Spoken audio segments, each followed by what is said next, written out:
Hey guys, welcome back to the channel. If you're new here, please consider subscribing and hit the notification bell so that you don't miss any of our future videos. We do reel mowing and lawn care and landscaping for business. So yeah, we'd love for you to subscribe and stay tuned. So I get a lot of people who ask which machine's better and which one I like better. And the answer is I love both machines. But today I want to go into detail on the key differences in design from each manufacturer.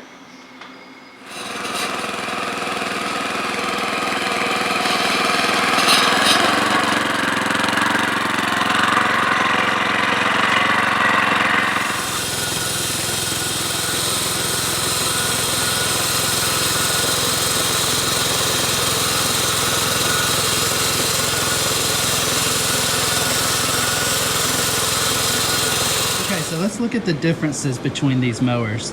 The John Deere is a 180C, which is 18 inches wide, and the Toro is a Flex 21, which is 21 inches wide. But I want to really get into just comparing how each brand works and the differences between the two. So the John Deere has a Honda engine, which is tried and true. It's on so many pieces of equipment. The Toro uses the Kawasaki, and it's just as good, as in my opinion. But the Kawasaki has a couple of little things, like for instance it has a fuel gauge up here on the gas tank to let you know how much gas is left. I don't use it, but you know, it's just a little extra thing. It also has a little fill filter down here before the gas goes into the carburetor. The Honda does not have that. They're both excellent, reliable, good engines. The controls, up here you have the parking brake is the red handle. This is the parking brake right here. And this is to engage the drive and the reel.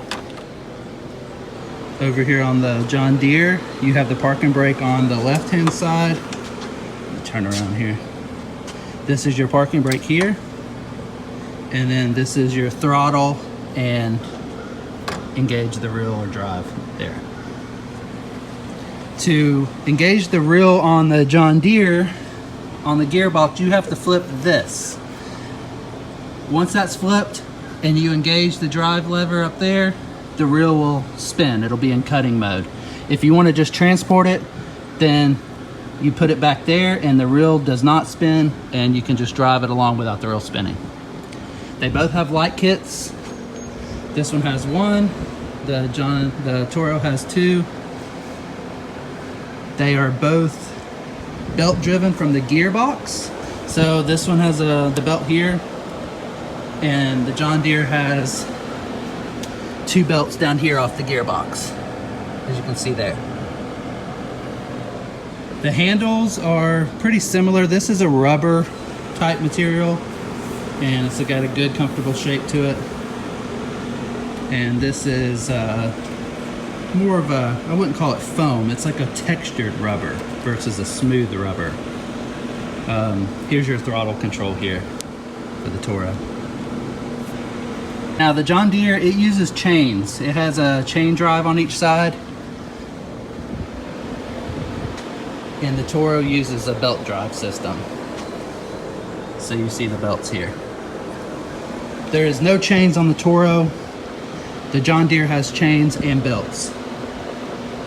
As far as adjusting the bed knife to reel clearance on the John Deere, you have a 13 millimeter or half-inch bolt right here that you loosen, and then this right here is what increases or decreases the clearance between the bed knife and the reel.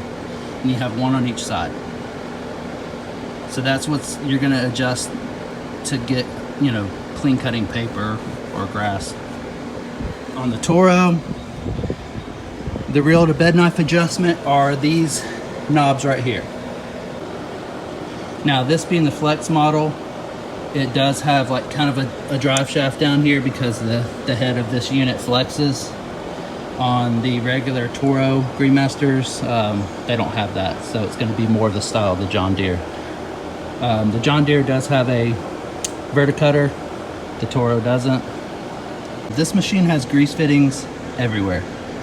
The Toro is all sealed bearings, so this one has grease fittings on like your roller. You can see down here there's 2 on the roller. The height of cut adjustment right here has grease fittings. All the chain driven, the axles and everything have grease fittings. The drum down there has grease fittings.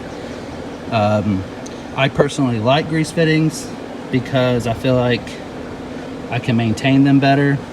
Whereas someone who doesn't want to grease, Toro is probably better because you don't even have to worry about it. This right here with the grease fittings, if you don't like to maintain your equipment, you may forget to grease the fittings and then you may have problems with bearings. So this one's a little more hands-on maintenance. That one's a little more self-sufficient. It kind of takes care of itself. So less maintenance on the Toro, more maintenance on the John Deere. This is what raises and lowers the roller to increase or decrease the height of cut. Like I said, over here on the Toro, you loosen this nut right here, and then this is going to raise or lower the height to cut there. So the Toro does have a kickstand on the back, which it's currently sitting on, and that's so that you can loosen or take off the transport tires like that. This is just kind of a spring-loaded catch that slides like that. The John Deere, there is an attachment you can put on the back to, give it a kickstand, but I don't have the kickstand, and also the transport axles have been cut off, so I don't need it. It is a little bit nicer and easier on the machine if you have the transport wheels, because as you drive across like the driveway to get from one grass area to the next, it doesn't tear up the aluminum drum so bad. And it sounds pretty bad, like on this one when you go across concrete or hit a rock with it, it sounds really bad, but I don't think it's really too hard on the machine.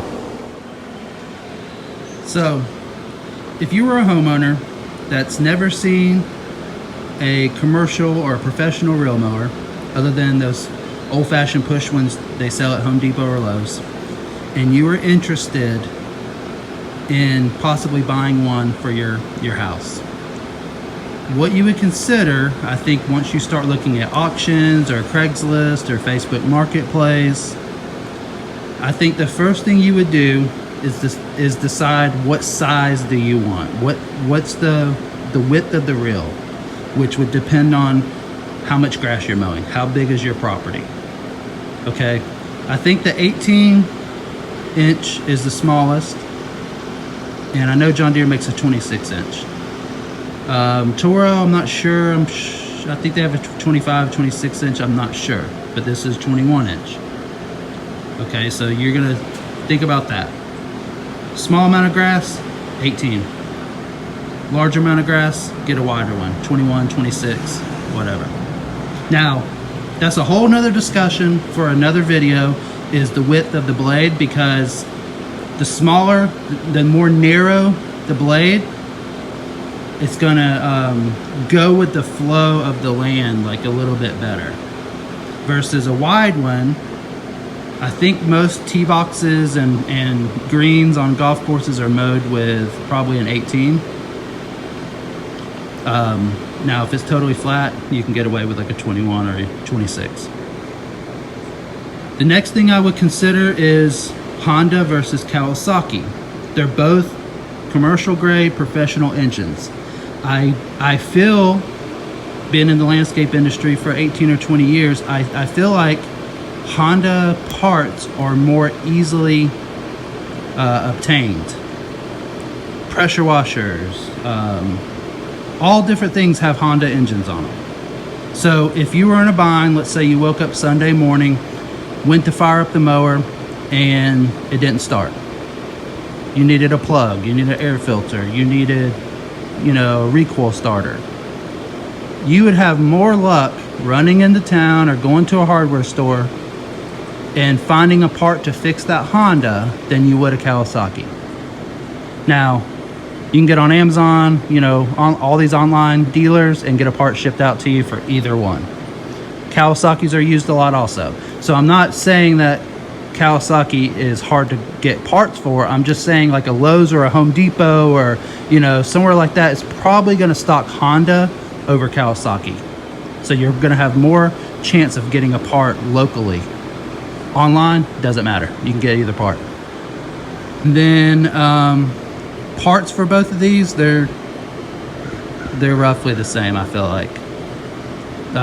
Parts for commercial equipment's expensive. It doesn't matter if it's Toro or John Deere, they're expensive. This one you can replace belts pretty easy, but belts stretch, belts break. The John Deere with the chain driven, chains stretch, chains break, but you can take a link out of a chain and tighten it up. You can't take a link out of a belt once it stretches. Chain is probably more durable, in my opinion, just because it's metal versus, you know, rubber type material. So controls, the Toro's unique because you have the option of driving it without the reel spinning, or put it over here, and then when you engage it, the reel spins. Okay, so it's easy. I can go across the driveway real quick, get over to the grass area, and then start mowing, just like that. The the John Deere, you're gonna have to reach down and switch this. So if you wanted to go across the driveway without the reel spinning, you have to disengage it and then go up here and hit the drive lever. Once you get onto the grass, you have to reach down, engage the reel again. So keep that in mind. That's just the difference between the mowers and how they're designed. This engages or disengages. This up here disengages or engages the reel. Either way, this is a pretty unique design. Now, when I bought this mower, this was all destroyed. There's a detent in here. There's a spring in here. There's a roll pin in here. There's a lot of things that make this work. Okay, it's not a little simple design. That is very prehistoric, very simple, which in my mind equates to more reliable. If this breaks, I can't mow until I get more parts for this. I could probably rig something up to get that one to mow. Okay, the throttles are in the same position. When you're riding, when you're mowing, you can increase the throttle or decrease it. Same over here, you can increase or decrease. Okay, this one has a safety, which is good. This one used to have a safety. It's been cut off. So I could engage this reel and let go of the mower and it would just drive until it ran into something. This one, it's like an operator presence control. As soon as you let go of that, mower stops. So as far as safeties goes, they're both the same if that one was hooked up. This one over here is still intact.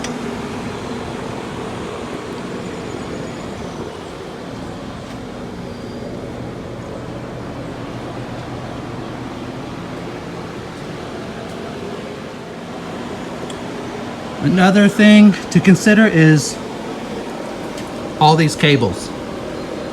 John Deere has less cables. This one has a lot of cables. So this engages the drive or the reel. This is the reel engagement. This one down here is the drive, and then you have a parking brake. Over here, since you manually engage the reel, that takes away one cable there. And then you have a cable for the drive, throttle, and parking brake up there.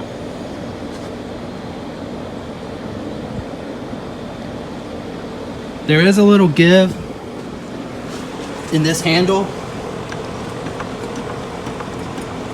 And what that does is basically the head, the cutting head can go up or down. If you have like a slight slope or a hill, it'll contour to the grade of the land. Now, this is a flex obviously, but let's say that it wasn't a flex. It still has give here.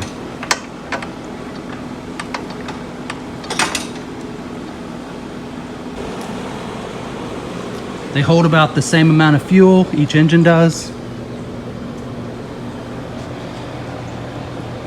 You can get a verticutter attachment for the Toro as well, so they're the same on that. Overall, both machines are high quality, long lasting, professional machines. Okay, they're gonna last the homeowner a lifetime if you take care of it. Now, if you're gonna set them out in the rain and let them just rust, no machine's gonna last a long time. But if you wash these off, you blow them off, you keep the oil changed, you keep everything adjusted, you replace the parts as needed or as they wear or as they break, machines they're gonna last. They're made to cut tons of grass on a golf course every single day. A homeowner cannot put that much wear and tear on a machine on just one property. So at the end of the day, which one would I choose and why? Yeah, I would choose the Toro because I like the design of the reel engagement here versus the John Deere that you have to reach down. I like the grease fittings better on the John Deere. It's something satisfying knowing that I'm maintaining it, I'm putting fresh grease in it. The Toro cuts better because it's a flex that flexes with some of the highs and lows and different areas of my lawn. I think I would choose the Toro after owning both of these machines I've owned the John Deere for 6 or 7 years, and I just got this one this season. This one's a little more comfortable. I think this area is wider than this area, it seems like. This one's a little bit more comfortable. So I would definitely choose the Toro.